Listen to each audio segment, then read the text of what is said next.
Адья Зүрэнгийн Баттулга 1976 онд төрсөн. Боловсрал 1991-ээс 1997 онд Ангаах ухааны их сургуульд ерөнхий эмч, 1998 онд Ангаах ухааны их сургуульд ерөнхий мэс засал, 2003-аас 2004 онд Япон улсын Кисата их сургуулийн харийн амьлагт хотоодны дуран, 2007 онд Бүгд найрамдах Солонгос улсын Сөүл сонгодоо амьлагт дурангийн оншилгоо эмчилгээ, 2011 онд Японы хор тавдар судлалын үндэсний төв хотоодны дээд болон доод замын хор тавдрын оншилгоо эмчилгээгээр мэрэгжил дэвшлүүлсэн. Мэрэгжлийн туршлага. Замын үүдийн төв амьлагт ерөнхий мэс засалч, хавдар судлалын үндэсний төвд дурангийн эмч, Улаанбаатар сонгодоо амьлагт дурангийн дасган эрхлэгч, хоол боловсруулах эрхтэн системийн эмгэг, хор тавдар дуран оншилгоо. За бид бол 2007 оноос хойш өдий хүртэл нийтдээ нэг 89 мянган орчим хотоод бүдүүн эзний дурангийн нийт шинжилгээ хийсэн байдаг. За үүний дотор бол 65 мянган орчим нь бол хотоодны дурангийн шинжилгээ.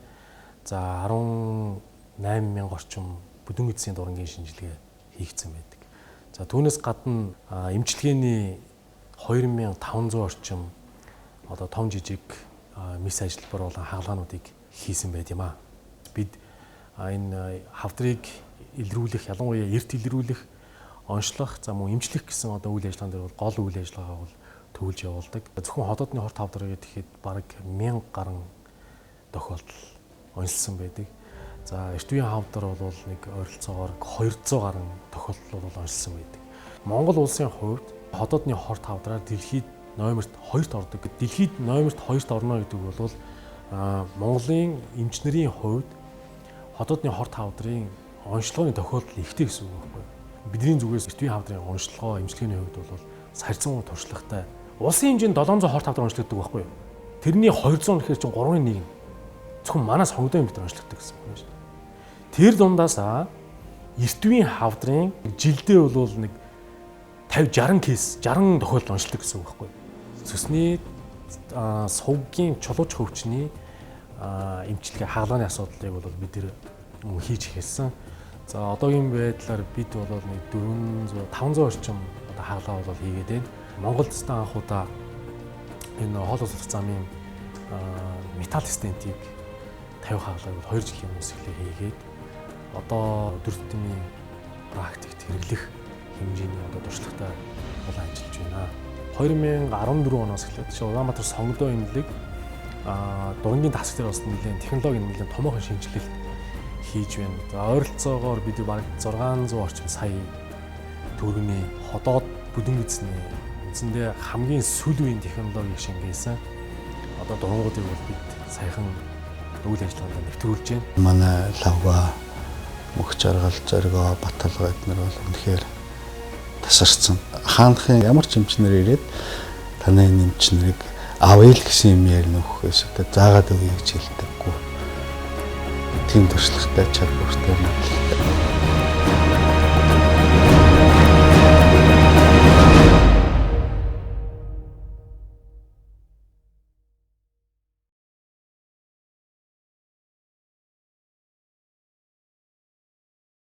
За та бүхний өнөөдрийн амралтанд айлтгая. Өнөөдрийн амралтын өдөр өөрийнхөө зав цагийг одоо гаргаж энэ удаагийн бидний лекцийг сонсохоор хүрэлцэн ирсэн та бүхэнд баярлалаа. За өнөөдрийн миний унших ёстой лекц бол хотоодны хор тавдар ба түүний онцлогоо эмчилгээний тухай яригнаа гэсэн байна. За өнөөдрийн лекцийг би үндсэндээ 5 асуултыг одоо хэдүүлээ бүгдээ хариулт авъя гэж. За нэгдүгээрх нь бол хотоодны хор тавдар яагаад анхаарал татаад байгаа юм бэ гэдэг асуудал. За хоёрдугаарх нь бол хотоодны хор тавдар ер нь ямар шалтгааны улмаас үүсдэг юм бэ гэдэг асуудал. За гуравдугаарт нь хотоодны хор тавдрын үед ямар шинж тэмдэг илэрх вэ? Ер нь яаж оншилд юм бэ гэдэг асуудал. Гуравдугаарт нь нэгэнд хотоодны хор тавдраар өвдсөн бол энэ нь эмчлэгдэх өвчин мөн үү биш үү гэдэг асуудал. Гуравдугаарх нь энэ ер нь урсан сэргийлэх боломжтой өвчин юм уу гэдэг асуудал. Гэсэн энэ 5 сэдвээр та бүхэндээ өнөөдөр ярилцсанаа. За ингийн тулд бид нэр хэдэн тоо баримтын тухай ойлгохгүй болохгүй гэсэн. Нэгдүгээр Монгол улс хотоодны хор тавдрын 100 мянган тохиолдлын тоогоор бол дэлхийд 2 дугаар байрт явж байгаа. За дараад нь бол Монгол хүний нас баралтын шалтгааны 2 дугаар байрт хавдрын шалтгаантай нас баралт эзэлдэг. Үүн дотроо бол хотоодны хор тавдрын нас баралт 2 дугаар байрыг эзэлдэг. 1-р байрыг бол бид бүхэн мэднэ. Энэ бол Илэгний хор тавдар байдаг. За энэ 2010 оны статистик. За энэ дээр бол энэ улаанаар тэмдэглэгдсэн нь бол хотоодны хорт хавдрын өвчлөл хамгийн өндөр бүхий одоо улс орн гэсэн үг байна. За энэ дээр бол Япон, Солонгос, Монгол, Хятад, за тэгээд Орос улбооны улс гээд үндсэндээ зүүн өмнөд Азийн орнууд бол хотоодны хорт хавдар тархсан байдаг. Харин Африк болон Европын орнд бол хотоодны хорт хавдрын өвчлөл бага байдаг. За энэний учир шалтгаан нь юу гэдэг юм бэ гэхээр бид нар бол мэднэ хүүхэд байхаас хүн төрлөختөн анх Африкаас үүссэн гэдэг юм мэднэ, тийм ээ. Ингээд дэлхийн нийтээрээ тарасаар агаад одоо үндсэндээ Монгол хүн бол Монголын газар шоргон дээрээ, тийм ээ, оршин тогтносон гэсэн. Тэгэхээр бид нартэй хамт хеликобактер гэдэг одоо бичил биетэн мөн цуг явсаар агаад энэ хоорондоо тэр хеликобактерийн төрөл зүйл нь өөрчлөгдсөөр агаад үндсэндээ яг энэ улаанаар тэмдэглэгдсэн орнуудад хеликобактерийн тархалт өндөртэй, бусад орнууд бол хеликобактерийн тархалт багатай байдаг гэсэн байна. Тэгэхээр хеликобактерийн тархалт өндөртэй орнуудад хотоодны хорт хавдрын өвчлөл болон нас оролт өндөр байд юм а гэж харж болно гэсэн. Энэ дээр нэг айхтар ноцтой юм хэлэхэд юу вэ гэхээр Япон, Монгол, Солонгос гэсэн энэ гурван орны хотоодны хавдрын өвчлөлийн тоо дэлхийн нийт хотоодны хорт хавдрын өвчлөлийн 60%-ийг дангаараа эзэлдэг. Тэгэхээр бол үндсэндээ бол энэ бид нар бол хотоодны хорт хавдрын өвчлөл өндөр бүхий бүс нутагт амьдарч байгаа гэдгийг бол ойлгох хэрэгтэй гэсэн. За энэ бол 2013 оны статистик тоо. Бид нар ер нь Монгол хүн чинь нэг ойролцоогоор жилд нэг 16,000 хүн нас барт юм байна л да. Ямар нэгэн шалтгааны улмаас. За энэ дотроо бол хамгийн нэгдүгээр шалтгаан бол зүрх судасны өвчин байдаг. За дараад нь бол хоёрт нь нөгөө хорт хавдар ордог. Өөрөөр хэлэх юм бол хорт хавдраар нэг ойролцоогоор жилд нэг 4-5 мянган орчим хүн нас ордог гэсэн үг байна. За дараагийн. За энэ дотроос бид нэр тий аль аймгийн хүн бэ гэдгээс хамаарат тий өвчлөл нь ямар байд юм бэ гэдгийг бас харах хэрэгтэй гэсэн. За эндээс харахад бол хотоодны хорт хавдар ялангуяа Баруун аймагт бол өндөр байдаг. Тий энэ бол хавдрын өвчлөл бол Баруун аймагт өндөр байдаг. Харин зүүн бүсийн аймагуд юм уу говийн аймагуд дээр бол хавдрын өвчлөл бага байдаг. За энийг бид дараа тайлбарлаж өгье. За энэ бол хавдрын нас оролт. Ялгаа байхгүй хавдрын өвчлөл өндөртэй байгаа газараа хавдрын нас оролт бол өндөр байгаа. Ялангуяа хамгийн өндөр хавдрын нас оролт өндөртэй газрууд бол уус хөвсгөл аймаг ордог. Өөрөөр хэлэх юм бол улсын дунджаас хамаагүй дээгэр үсэх. Тэ өөрөөр хэлбэл 10,000 хонд 3.4 point 4 тохиолдол хүртэл бол өндөр байдаг гэсэн үг байна. Тэгэхэд говийн аймагуд бол үндсэндээ 1.1 хэдэн. Гэсээр юу гэсэн үг гэхээр 2-оос 3 дахин өндөр гэсэн үг байна. Тэгэхээр энэ бидний оршин байгаа орон нутагтай холбоо бол байна уу гэдэг асуудал гарч ирнэ гэсэн. За энэ бол дараагийн асуудал. За хүүсээр ялгаа байдаг юм. Тэгэхээр бол Монгол хүнд бол хотоодны хорт хавдрын эрэгтэй хүнд бол хамгийн өндөр тохиолдог. За эмэгтэй хүн бол өөрөөр хэлэх юм бол эрэгтэй хүний хорт хавдрын 1-р нь элэг, 2-р нь хотоод. Эмэгтэй хүний 1-р нь бол элэг, 2-р нь умаа үзүүний хорт хавдар, 3-р нь хотоод байдаг. Тэгэхээр яадаг ч байсан хотоод бол эрэгтэй ч эмэгтэй ч нэлээд өндөр тохиолдсон юм байна. Гэхдээ хүүсийн ялгаа бол ойролцоогоор 1.5 гэсэн байна. Өөрөөр хэлэх юм бол 100,000 хонд 45.5 байхад эрэгтэй хүн, эмэгтэй хүнд бол 100,000 эмэгтэй 20.3 байна гэсэн байна. Тэгээ энэ бол нэг ойролцоогоор 1.5 орчим хувь. Дахин ялгаа байт юм байна гэсэн. Энэ статистик бол хамгийн чухал статистик. Энэ юу вэ гэхээр бид жилд онцлогдож байгаа хотоодны хорт хавдрын хэдэн хувь нь тухайн хэдэн жил амьдарч юм бэ гэдэг асуулт. Тэгэхээр жишээ нь 2013 онд 750 орчим хотоодны хорт хавдар онцлогдсон байна. Энэ хуваар илэрхийлсэн байна. 65% нь 1 жил амьдарсан. 1 жил. За 24% нь бол 1-2 жил 3-4 жил 7.4%, 5 ба түүнээс дээд жил 3.7% гэсэн. Тэгэхээр бол нас оролт өндөртэй өвчин мөнөг бол аргагүй мөн гэсэн байна. Дараагийнх нь нэг зүйл нь яагаад ингэж байгаа юм бэ гэсэн. Энэ дээр бол хавдрын үйлчлэлийн онцлогоо гэсэн үг байна тийм ээ. Тэгэхээр бид нар одоо Монголд онцлогдож байгаа хотоодны хорт хавдар яг хэдгээр үедээ онцлогдоод байгаа юм бэ гэдэг асуулт. Тэгэхээр энэ дээр бол хотоодны хорт хавдар 2.9% нь нэгдүгээр үедээ. За тэгээд 12.6% нь хоёрдугаар үедээ, ингээд 45 орчим хувь нь 3, за 38% нь бол дөрөвдүгээр үедээ онцлогдож байна гэсэн үг байна тийм ээ. Тэгэхээр онцлогоо оройтод байгаа учраас нас оролт өндөр байгаа байна гэдэг нь бол эндээс ойлгогдож болно гэсэн үг. За дараагийн. За тэгэхээр саяны миний эхний асуулт яагаад хотоодны хорт хавдар бидний анхаарлыг татаад байгаа юм бэ гэсэн. Тэгэхээр энийг бол та бүхэн ойлгосон тийм ээ. Ямар ч байсан тоогоос тоо баримтаас харахад энэ тоо баримт бол анхаарал татхууц байна гэдэг нь бол харагдаж байна. За энэ тоо баримтыг хаанаас авсан бэ гэхээр энэ бол хавдар судлалын төвийн хавдрын статистикийн алба, эрүүл мэндийн үндэсний хөгжлийн газрын одоо жил болгон Монгол улсын статистикийг эмэгтгэдэг газраас авсан тоо гэсэн. Энийг интернетээр ороод үзэхэд бол энэ тоонууд бүгд байгаа гэсэн үг. За дараагийн асуулт нь болохоор хотоодны хорт хавдар ямар шалтгаантай яаж үүсдэг юм бэ гэдэг асуудал. Тэгэхээр эхлээд бид хотоодны хорт хавдрын тухай ойлгох хэрэгтэй.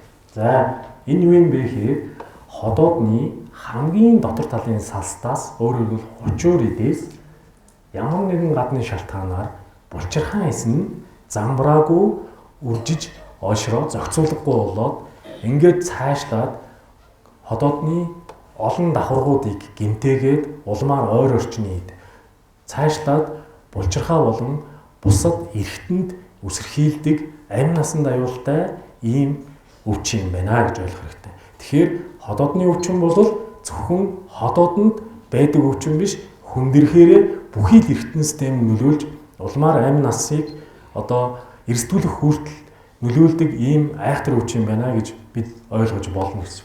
Жишээ нь энэ зурган дээр харахад хотоодыг ингээ хөнгөлөлтөөр харах бол хамгийн дотор талын давхаргат нь эхэлж үүсдэг юм байна.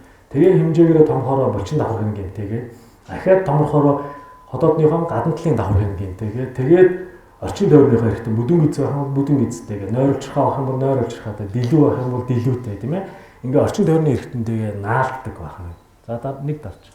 За ингээ зогсохгүй орчин тойрны тонголгын булчирхаан руугаа үсэрхийлт өгдөг. Өөрөөр хэлбэл орчноо наалтахаас гадна үсэрдэг гэсэн үг байна тийм. Бид нар үсэрхийлт гэж ярьдаг. Өөрөөр хэлэх юм бол ямар нэгэн тодорхой орон зайд шилждэг гэсэн үг. Улмаар хамгийн өөр эргэтэн илэг, улмаар уушиг тийм ээ тархинд хүртэл үсэрхийлдэг ийм одоо ноцтой өвчин гэсэн үг байна. За тэгвэл шалтгаан нь юу гэдэг юм бэ? Тэгэхээр яг тэ хотоодны хорт хавдар 100% яг энээс болоод байна гэдэг шалтгаан бол одоогоор бол дэлхийн эдийг тодорхой болоогүй. Гэхдээ 1983 онд энэ Маршал Варен гэдэг хүмүүс бол хеликобактер буюу хотоодонд амьдардаг нэгэн бичил битнийг илрүүлсэн гэсэн. За энэ бичил битний талаар нэлээд олон жилийн судалгаа хийх явцад энийг хотоодны хорт хавдар үүсгэх шалтгаан болдог юм байна гэдгийг судлаад 1994 онд Дэлхийн эрүүл мэндийн байгууллагаас хотоодны хорт хавдрын ямар ч байсан номер 1 шалтгаан одоо мэдэгдэж байгаа номер 1 шалтгаан нь хеликобактер юм байна гэдгийг бол дэлхийн нийтээр хүлээн зөвшөөрсөн гэсэн. Иннээс өмнө бол бид нар хотоодонд бактери амьдардаг гэж бодоогүй. Яагаад вэ гэхээр хотоодны өөрийнх нь амьдрах тэр орчин нь бол одоо бидний мэдэндээ pH гэж яриад байдаг, хүчлэлэг гэж яриад байдаг. Тэр юм нь бол 1.5-аас 3.5 гэдэг бол амьд организм амьдрахад туйлын хүнд тийм орчин байдаг гэж төсөөлж байсан гэсэн.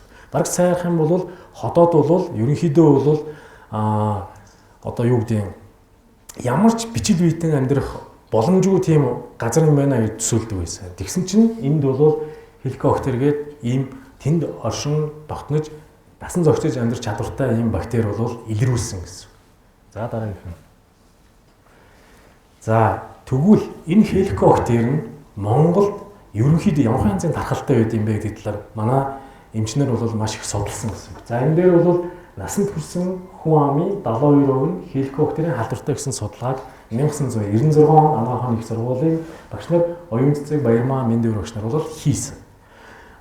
Японд насанд хүрсэн хүний тий өөрөөр хэлэх юм бол насанд хүрсэн хүний нэг ойролцоогоор 70-80 орчим хүн хеликоптерийн халдвартай байдаг гэсэн судалгаа байдаг. Тэгэхээр бол Монголд бас хеликоптерийн судалгаа өндөр байгаа гэдэг нь бол магадгүй хотоодны хорт тавдрын өндөр байх магадлал өндөртэй юм аа гэсэн. Яагаад вэ гэхээр 1960-аад оноос хойш тий өөрөөр эрүүл мэндийн судалгааг дэлхийн нийтэд бүгдээрээ ингэж бөөгнүүлж судалдаг болсноос хойш бол Японоос хотоодны хорт хавдраар номер 1 бол явсан. Бараг 40 жил явсан гэсэн үг байна. Тэгвэл энэ нь бол хеликоптерийн халдвар өндөр байдаг гээд тэгээ хотоодны хорт хавдар өндөр гэдэг утгаараа бол энэний шалтгаан байх магадлал бас харагдж байна гэсэн үг байна. За Улаанбаатар хотын насан туршидын 69.1% хеликоптерийн халдвартай гэсэн судалгаа байдаг. За энэ бол 2001 онд хийгдсэн судалгаа. За дараагийнх нь хүүхдийн дунд хеликоптерийн тархалт 95-аас 100% гэсэн судалгааг 2002 онд их нялсан төвийн гастроэнтерологийн эмч доктор Отгон Сүрэн эмч бол хийсэн байдаг. Тэгэхээр хүүхдэд ийм байна гэдэг бол хотоодны хорт хавдар ойрын хугацаанд буух ирээдүй бол байхгүй байна гэж харагдаж байна гэсэн үг байна. За дараагийнх нь. За 2014 онд Монгол Японы эмч нар эрдэмтэд нийлээд энэ Монгол хүнд тохиолдоод байгаа хеликоптер гэдэг нь ямар янзын юм байна гэдгийг судалж үзсэн. Ингээд бол дэлхийн нийтэд хеликоптерийн 2 төрөл байд юм байна. Өөрөөр хэлэх юм бол түрүүний улаанаар тэмдэглэгдсэн газарт хеликоптерийн Азийн хэв шинж, бусад газарт нь Европын хэв шинж тохиолддог юм байна. Азийн хэв шинж нь бол хоруу явц ихтэй, хорт хавдар үүсгэх, эрсдэл өндөр үхий тийм хеликоптер байд юм байна. Бид нэр энэ улаан бүс нутагт байдаг учраас Монгол хүний хеликоптерийн ямар юм бэ гэж судлаад үзсэн чинь энэ бол Европын хэв шинжид хамаарагдах хеликоптер. Өөрөөр хэлбэл хавдар үүсгэх, эрсдэл бага үхий хеликоптер гэж гарсан боловч яг судлаад үзсэн гот энэ хеликоптер нь үндсэндээ Европын хэв шинжээс шал өөр, гэхдээ Азийн хэв шинж биш.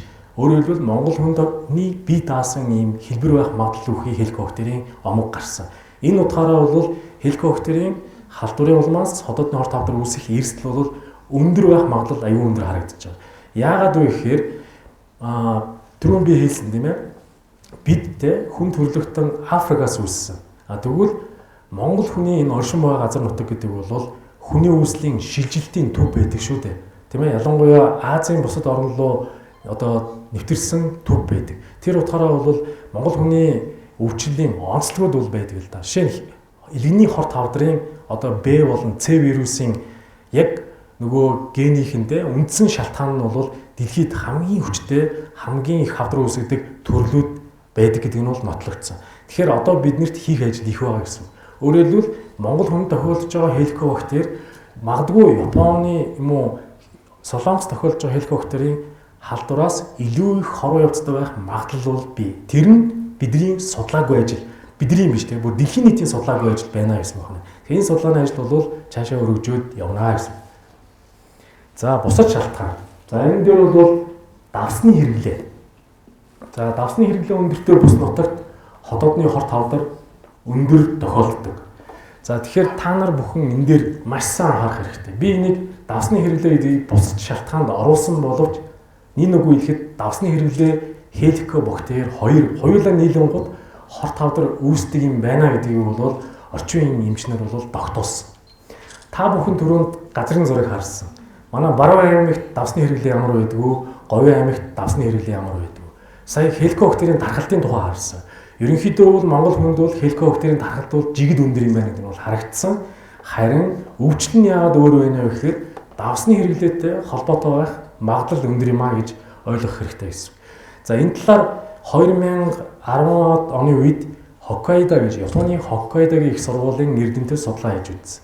Яасан бэ гэхээр 3 бүлэг хулган дээр хийж үзсэн. Нэг бүлэг хулганыг нь хеликоптер халдварлуулад давстай хоолоор тижээсэн.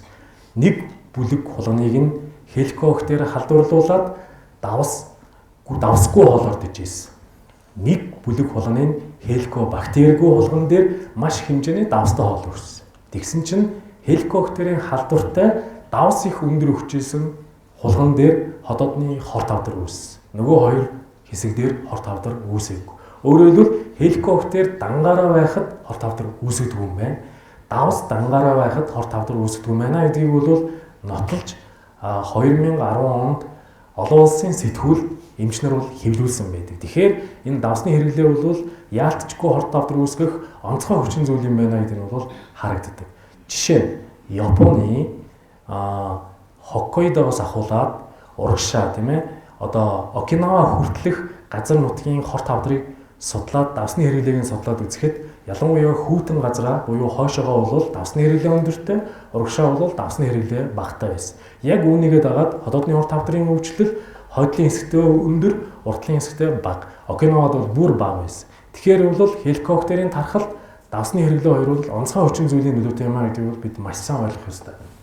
За бусад хүчин зүйл. За тамхи, махан хоолны хэрэглээ өндөр баг. Жимс ногооны хэрэглээ бага баг. За химийн бодис, за тэгээ вирус, туяаны нөлөө гэсэн энэ нөлөөг сурах бичигдээр бичсэн байдаг боловч одоогоор нотлсон нотлогоо байхгүй. За хавдар үүсгдэг суур хүчин гэж байдгүй гэсэн. За тэгэхээр нөгөө хеликобактерийн халдвар тухайн хүндээ олон жил явхад өөрөөр хэлбэл хүүхэд наснаас авсан халдвар тий 40-50 жил явхад ходоодны сас бүрхүүчэд хатингаршил буюу бучирхай тооц хөөрөх өөрөөр хэлбэл хоол боловсруулахад оролцдог фермент шүүрлийн хэмжээ багасгах зовир үүсгэх бүхий өвчнийг үүсгэдэг. Энийг бол бид нар ходоодны архаг өрөвслийн хэлбэр буюу ходоод хоол шингэх үйл ажиллагаа багтаа өрөвсөл гэж ярьдаг гэсэн үг байна. Тэ жишээ энэ зурган дээр харах юм бол энэ бол эрүүл ходоод ийм гүлгүүртэй ягаан өнгөтэй байдаг бол хатимгарч дөрвслийн үед ийм цайралт үүсээд бочхаан тоонууд нь цөөрөөд явждаг гэсэн. Энийг хэн хийгээд байгаа юм бэ гэхэд хеликоптер хийдэг гэсэн үг байна. За ингээд энэ дээр эсийн хувирал яваад дайвцэндээ хор тавдар үүсгдэг гэсэн үг. Тэгэхээр одоо бол үүсгэх шалтгаан хор тавдар үүсгэх шалтгаан хеликоптерийн бол хеликоптерийн үүсгэсэн өвчин нь өөрөөр хэлбэл бидний хэлээд байгаа ходоодны архаг хатимгаршил дөрвсөл гэдэг өвчин нь ходоодны хор тавдрын үндсэн суур өвчин болд юм байна гэдгийг ойлгох хэрэгтэй. За дараагийнх нь. За бид ярьдаг шүү дээ. Миний ходоодн дээр махуурхацсан юм байна. Тэ энэ нь бол аюултай юу, гүй юу гэж олон янзаар асуудаг. Ходоод нь тохиолдож байгаа ургацэг буюу тэр махан урын ойролцоогоор 90 орчим хувь нь ерөнхийдөө өрөвслийн шалтгаантай байдаг. За энийг бол бид нэр гиперпластик гэж нэрлэдэг. За энэ бол хор тавдар шилжих магадлал 1%-ээс хэтэрдэггүй гэсэн. Өөрөөр хэлэх юм бол хэмжээгээр 2 см-аас дээш хэмжээтэй томорхол юм бол хор тавдар шилжих эрсдэл нэмэгддэг. Жишээ нь энэ бол жижиг гэнэ ойролцоогоор 5-6 мм орчим те. Энэ бол нэг 2 см орчим ургацаг гэсэн үг юм те. Иннээс энэ нь бол илүү хор тавдар шилжих магадлал өндөртэй гэсэн.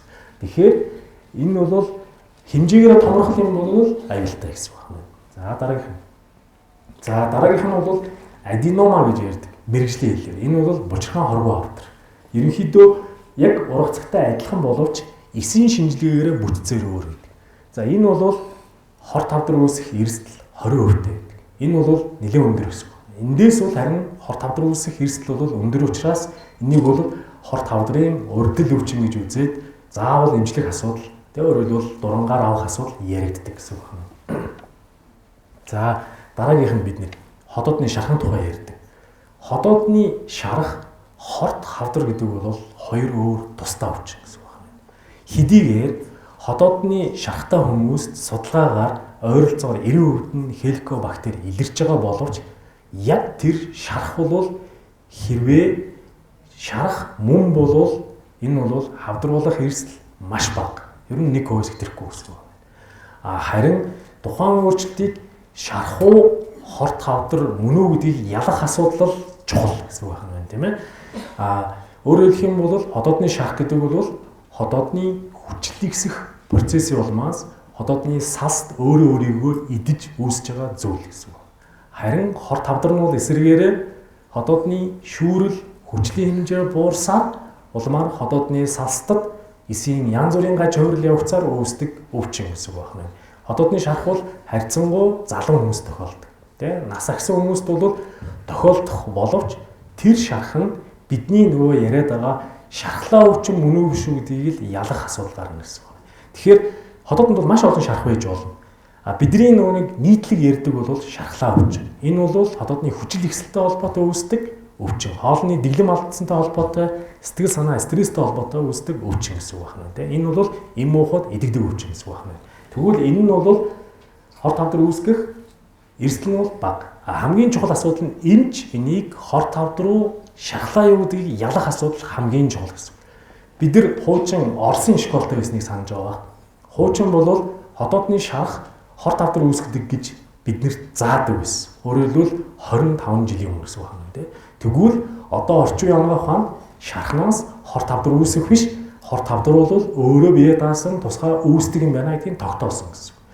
Тэгсэн хэрнээ яад бид нар жишээлбэл шархтаа явсаар хагаад хүн хорт тавдар тусцсан гинлээ гэж ярьдаг. Энэ нь бол яалтчгүй бидний онлайн болон одоо анагаах ухааны мэдлийн зөрүү бол байсан байна. Юу вэ гэхээр шархыг тухайн хавдрыг бид танихдаа энэ бол шарх байна л гэж таньдаг байсан юм шиг байна. Тэгээд им уугаад яваад байдаг шарх учраас тодорхой хэмжээгээр өрөвслөн намдаад хэмжээгээр жижигэрчдэг. Тодорхой хугацааны дараа нөгөө нэгэнд хавдар нь байгаа учраас ахаад томроод ирдэг. Тэгсээр байгаа л нэлээд том болцсон ойрны шинжилгээ аваад үзэн хорт тавдар байдаг. Одоо нөгөө хорт тавдар чинь шархад шилжлээ гэдэг ойлгодог байсан байна. Тэгвэл орчин үеийн анагаах ухаанд бол ийм ойлголт бол байхгүй. За дараагийнх нь 12 уудсны шархлаа. 12 уудсны шархлаа өвчин бол хорт тавдар шилжихгүй. Хотоодны хорт тавдар шилжихгүй гэсэн. Энэ бол 12 руу гэсэн нөгөө л саяны хэлсэн нөгөө хоолны дэглэм алдагдaltaй, сэтгэл санаа, стресс, шөнийн ээлжийн ажилтай хүмүүс гэх тийм ийм хүмүүст үүсдэг өвчин гэсэн үг байна тийм ээ. За дараагийн. За ерөнхийдөө шалтгааны талаар бол ойлгосон тийм ээ. За хотоодны хорт тавдрын үед ямар шинж тэмдэг илэрдэг юм бэ? Яаж онцлох вэ гэдэг асуудал хамгийн чухал. За дараагийн. За тэгэхээр хорт тавдрын ихэнх үед шинж тэмдэг байхгүй. Өөрөөр хэлбэл хорт хавдрын өөрийнх нь өвөрмөц шинж тэмдэг гэж байхгүй. Харин юу гэдэг юм бэ гэхээр нөгөө хавдар үүсгдэг суур өвчний шинж тэмдэг байдаг. Нэгэнт те нас ахаад эхлэнгууд хотоодны салт бүрхүүч нөгөө хатангаршилт буюу хотоодны шүүрэл ялгарх үйл ажиллагаанд бураад эхлэнгууд бид нэр цанхаагаад байна, хихрүүлээд байна, хоол шингэхгүй байна, тийм ээ ярьдаг. Монголчууд хотоодны гал буурах гэж ярьдаг, тийм үү? Энэ ойлголт бол үндсэндээ эртнээс байсан гэсэн үг байна шүү дээ, тийм ээ. Тийм хиллэг үүснэ гэдэг бол энэ бол эртнээс байсан зөвөр энэ өвчин Монголд эртнээс байсан өвчин гэж ойлгох хэрэгтэй гэсэн үг. Тэгэхээр ийм суур өвчний зөвөр л илэрдэг гэсэн үг. Харин хавдар хожим шитэн шилжсэн тохиолдолд хавдрын холбоотой шинж тэмдгүүд гарч ирдэг. Жишээ цус багтах, турах, эцэх тийм ээ. За хоол орохгүй болох, огж бөөлчих тийм ээ. Иймэрхүү зөвөрүүд илэрдэг. За энэ яа илэрдэг юм бэ гэдгийг хэлье. За мэдээж хоол идчихэл нэг сайхан хоол идчихэл шингэхгүй болц. Залуу байх үед хоол сайн шингээд ирсэн нас ахихаар хоол шингэхгүй болчихлоо гэж. Тэгэхэд тийм ээ та нар мэдэн дээ зарим 80 гарцсан хүмүүс маш сайн хоол иддэг штеп. Тийм ээ. Тэгээд дурандаад үзэнгууд хотоодны саас нь хичнээн бүр залуу хүн шиг тийм хотоод бол байна. Тэр хүн бол хизээж хотоодны хорт тавдраар өвдөхгүй гэсэн. Харин жоохон нас ахаад ирэнгүүт хоолны ачаал даачдахгүй болчихж байгаа гэдэг бол хотоодны хорт тавдраар өвдөх эрсдэл өндөр байна гэдгийг дохио гэж ойлгох хэрэгтэй байсан байна. За тэгэхээр жишээ энэ зурган дээр бол хотоодны цаашаа нарийн гиз рүү гардаг нүх нь хавдраар таглагдсан гэсэн. Нэгэнт хавдраар таглагдсан юм чинь хоол идэнгууд хоол нь цаашаа явахгүй затгалдана. Тэгэхээр тэр нүхийг хавдар таглаж яана гэдэг бол хавдар нэлээд газар агсны шинж гэсэн үг тийм. Затгалдаад хоол шингэхгүй зарим тохиолдолд бөөлжөд идэг. Тийм ямар ч таангүй тэгээд дурнаад үзэнгууд энэ цаатлын хэсэг таглагдаад юу яачихсан. Гэтэ энэ нь бол гинт эхлэхгүй шүү дээ. Айжмаар эхлээл даймжраад идэг гэсэн байна. Тэгээ сүүлдээ бол бүр ерөөсөө цогцоо зайгүй жоох юм мэдээл тийм затгалдаал тэгэл нэг хэсэг хугацааны дараа тийм магадгүй 7-8 цагийн дараа ч юм уу уг нь бол цаашаа явж явах хэвээр зүйлч эргээ буцаа гарчдаг босрохгүй учраас тийм. Тэгэхээр ийм шинж тэмдэг нь энээр шалтгаалдаг гэсэн. Дараагийн цус гарна. Хавдар хэмжээгээр томроод эхлэнгууд хавдрыг тэжээж байгаа сод нь хөрхөө байгаад эхэлдэг. Тэгэнгүүт хавдрын гадаргуу дээр үхжил үсээд эхэлдэг гэсэн юм шүү дээ. Гинтээд эхэлнэ, шарх үсээд эхэлнэ. Тэгээд цус гарна. Тэгээд цус гарчаа нь бол зарим тохиолдолд бага хэмжээтэй гардаг учраас тэгээ монголчууд ч өтгөнөөнийх ажигладаг, өтгөн хар хараас өгнө гэж ерөөс анзаардаг. Тийм учраас яваад байдаг. Тэгээ нэг мэдэхэд цус багтал үсээд цас шиг цаахан болсон байдаг тий. Тэгээд судлаад үзэнгүүт нөө том хэмжээний хавдар үсээд ингээд цус алдаад яваад байдаг ийм тохиолдол байдаг. Дараагийнх нь зарим хотоодны хорт хавдар амсрал байгаа. Өөрөөр хэлбэл улаан хоолтой нийлдэг газар руугаа түрээд урагчдаг. Тэнгууд горойдог. Тэгэхээр монголчууд яагаад нарийн гэж нэрлсэн бэ гэдэг чинь 1960 онд манай хавдар судлалын төвийн те хамгийн том одоо тухайн үеийн бас мундаг эмч болох Дорж гэдэг хүн судлаад үзсэн чинь хотоодны амсрын хавдар анх Монголд их байд юм байна гэдгийг тогтоогоод тэгээд тэр нарийнтх гэж яагаад нэр чинь ерөөсөө эртнээсээ бидэрт байсан гэсэн үг. Ийм нэршил үүслээ явсан гэсэн үг. Тэгэхээр хотоодны амсар ингээд таглараад үндсэндээ хоол орхоо болж. Тэнгууд горойд гэсэн үг. Тэ нэг удаагийн горойлт бол биш тэ. Тэгэхээр бүхэл юм ордог байх. Сүүл рүүгээ шингийн юм бүхэл юм орхоо байлаа шингийн юм орно тэ. За сүүл рүүгээ бол юу ч орхоо байдаг. Энэ бол айжм явцдаа маш удаан хугацаанд явна. Нэг удаагийн горойлт юм уу тэ. Нэг удаа тэглэх асуудал биш. Гэхдээ ер нь бол шинж тэмдэг болвол тэ заавал нэхлэх асуудал чухал гэсэн байна. За дараагийн. За саний горойлтын улам юу горойлт биш. Амсрыг танилцсны улмаас хоол нь улаан хоолоодоо хоригдлагдаад тэгэл энэ хүн тодорхой хугацааны дараа одоо 1-2 цагийн дараа бөөлж. Эсвэл бол эзэн олон цаашаа явах. Тэгвэл улаан хоолоо өрсөлдсөн юм жишээ байна тийм ээ. Тэгэхээр хавдартай холбоотой шинж тэмдэг илэрнэ гэдэг бол хавдрын өвчлөл оройтсныг илэрхийлдэг гэдгийг ойлгох хэрэгтэй. За энэ дээр хэдүүлээ нэг бодлого өгье. За 53 настай ихтэй залуу байхаас эхлээ хотод их өвддөг байсан. Тэгээд ерөнхийдөө бол им уугаад бол намдчдаг. Тэ нэг ямар ч ойр зур юм ууч гот намдчдаг. Тэгээд сүүлийн үед бол ер нь гидс үсгэд аюулхай орчин өвдөж байна гэсэн зөвөртэй. Тэгээд нэг жоохон хоол идээд юм уу те эсвэл бол нэг сүм уучих юм бол өвдөлт нь намдчдаг. Заримдаа болохоор ер нь хотод өвдөд байгаа юм шиг те хоол идэх хотод өвдөд байгаа юм шиг. Ингээд нэг иймэрхүү зөөр сүүлийн үед бол гараад идэв болцсон гэсэн. За ийм хүн байх юм бол та нар хин хандах бай. За дараагийн хэв гаргач. За ийм 3 асуулт хариулт өгнө. Эмийн санчаас зөвлөгөө аваад им уучих. Хотод нэм. За би нэг ингэж юу яагаад ах юм. Өвдөд ах юм те. Тэгэхээр нэг юм аптек дээр очиод юм авчих. Эсвэл бол хотод эзний мэрэгжлийн эмчэд хандах уу? Эсвэл бол яг өөртөө их санаа зовдөг хүн. За би ер нь хот хавдар болсон юм шүү ба те. За ингэ ямар ч гэсэн нэг хавдар судлалын төвөөр очиод нэг дурандуулч хийх гэдэг юм уу те. Ингэж бодох уу гэсэн. Энэ 3 хариултыг алийг сонгох байлаа.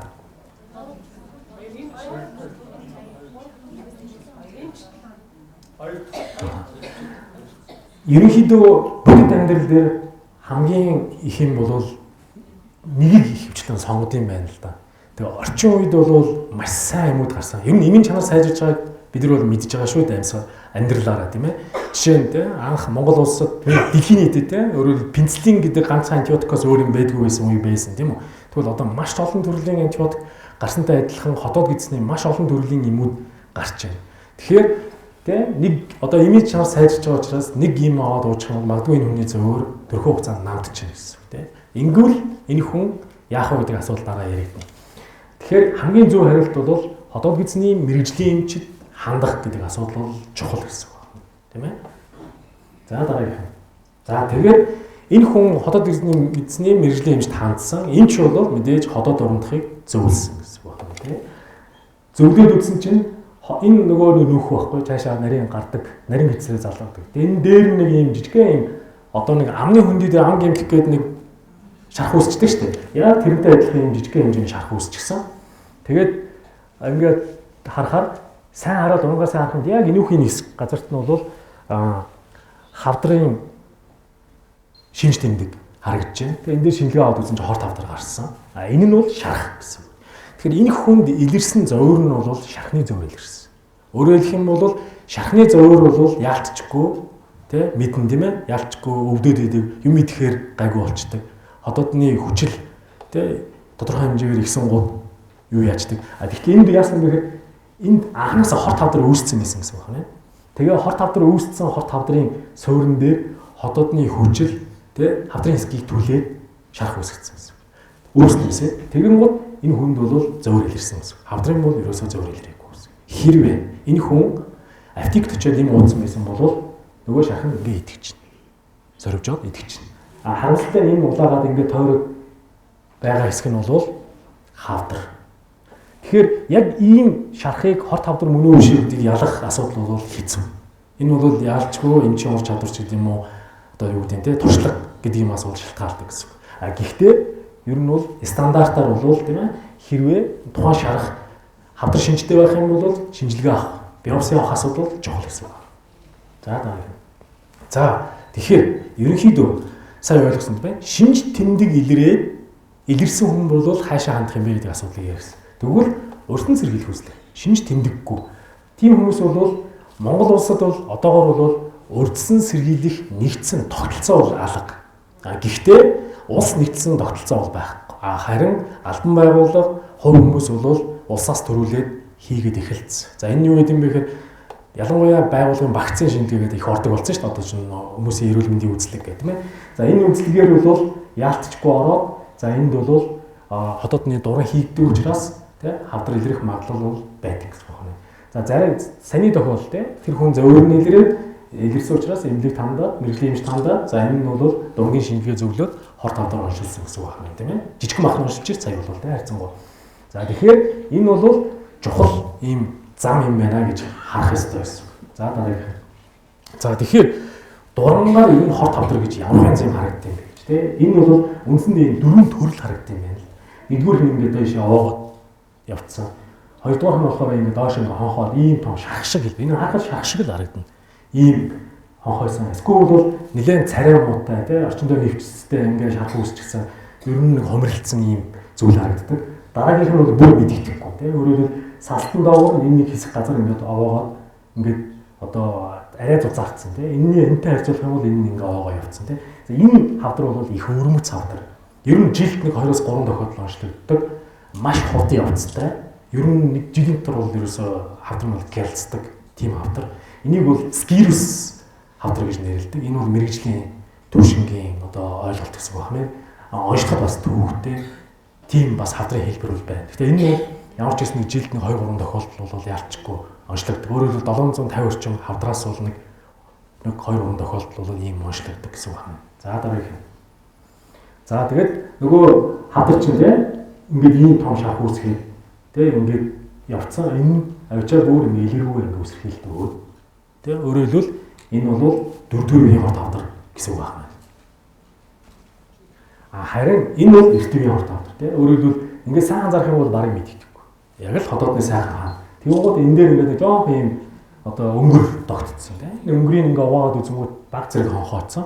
За тэгээд сүүлийн үеийн нарийн юм дурам одоо бол би бас аяраа маа сонгодоо дээр бол энэ NBI-ийн сүүлийн юм дуран хэрэгжилж байгаа. За энэ дээр ингээд харангуй энэ хэсгийн салст, энэ хэсгийн салтын хоорондын зөрүүг харж байна тийм. Энийг ийм хүрээ харагдж байгаа. За энэ хүрээ бол маш хэмжээнд дөнгөж эхэлж байгаа. Салстандаа дөнгөж эхэлж байгаа хорт хавдар гэсэн үг байна. За тэгэхээр саний энэ эртний хорт хавдартай хүнд бол зовөр бол илэрхгүй тийм ээ. Өөрөөр хэлбэл хавдрын тухайсан зовөр бол байхгүй.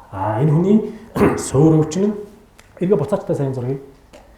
Энэ хүний тийм энэ бол энэ хүний одоо энэ орчин тойрны энэ нэг ийм сонин хээ харагдж байгаа чинь нөгөө хатангар өрөвсөл гэж яриад байгаа өрөвсөл гэсэн үг байна шүү дээ. Тэгээ энэний суурин дээр ингээ үүсцэн гэсэн үг байна. Тэгэхээр энэ хүнд бол мэдээж ямар нэгэн хэмжээгээр зовөр тийм байсан баг. За тэр нь бол одоо юу гэдэг хотоод цанхаагч байт юм уу тийм сүүлийн үед хоолны шингэц мудааж байгаа ч юм уу.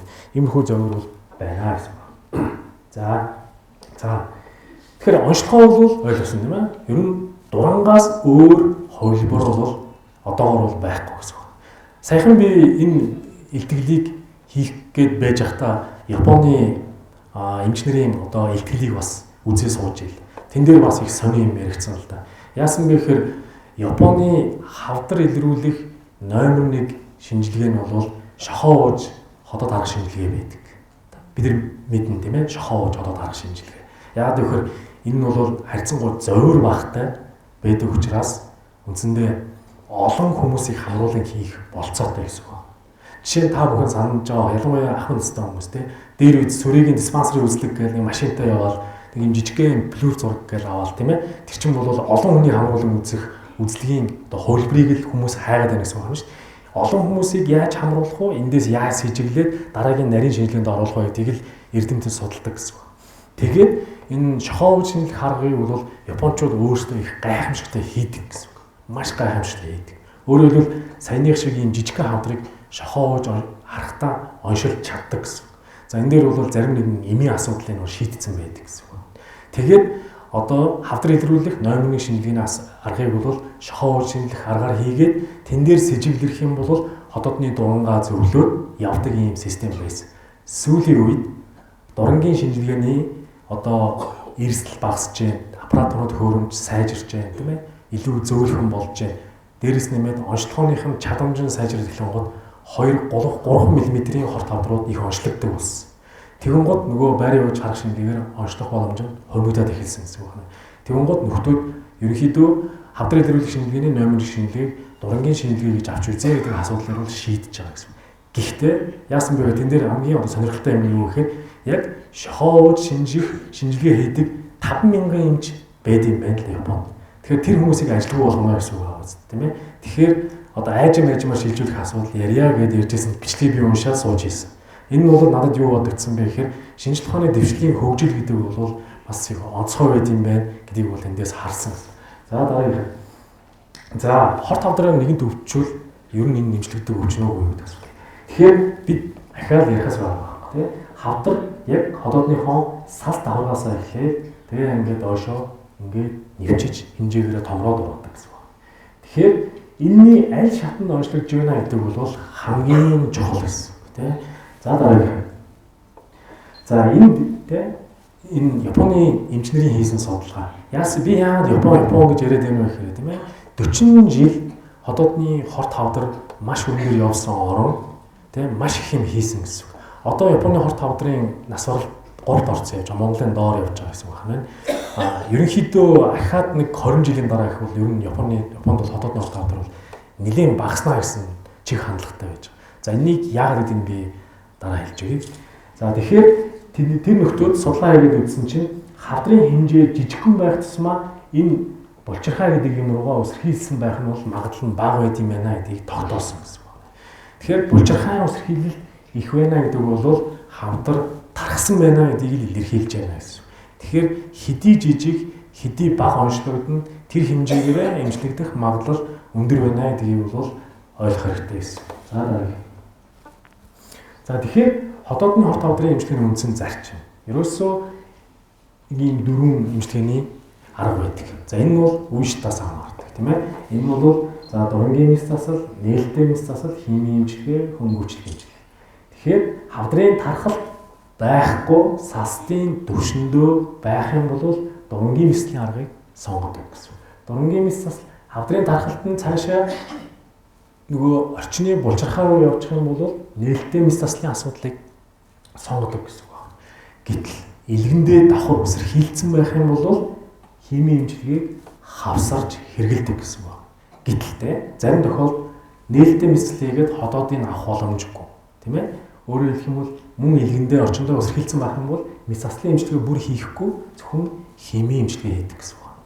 Тэгээд хэрвээ химийн эмчилгээ хийх үнэхээр боломжгүй байх юм бол хөнгөөжлөх эмчилгээ гэсэн байна. Хөнгөөжлөх эмчилгээ гэдэг бол тухайн хүний зөвхөн зовирыг л дарна. Өвч бол өвдөлтийн намдаа цус алдаж байгаа ус алтын тогтооно, тэ хооллох асуудал яригдана гэсэн байна. Тэгэхээр хавдрын үндсэн ийм зарчим явуу. Гэхдээ энэ нь үе шатаас хамаардаг. Тэгэхээр түрүүний хамгийн анхны статистикийг санаж байгаа бах тийм ээ. Бид нэр жилд онцлогдож байгаа хотоодны хорт хавдрын тэ 65% орчим хувь нь тухайн нэгэн жилээ амьдардаг гэсэн үг. Тэ тэр нь бол 3 болон 4-р зэргийн хавдартай хүмүүс их онцлогдож байгаа учраас эмчилгээ оройтсон байдаг гэсэн үг.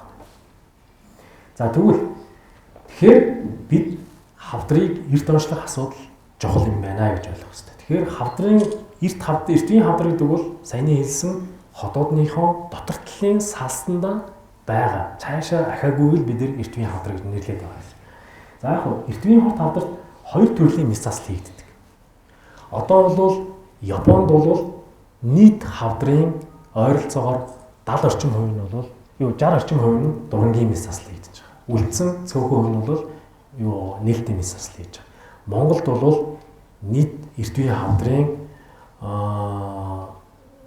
нэг ойролцоогоор жилд нэг 40-50 тохиолдол онцлогддог. За энэ нь бол маа дээр нэг 20 орчим гэдэг ихэд эрт үеийн хавдрын шүү. Нэг 40 орчим хувь нь бол эрт үеийн хавдар дотор бол хийгдэж байна. Тэгээ үлдсэн юунууд нь бол мис заслаар амжилтдаг гэсэн үг.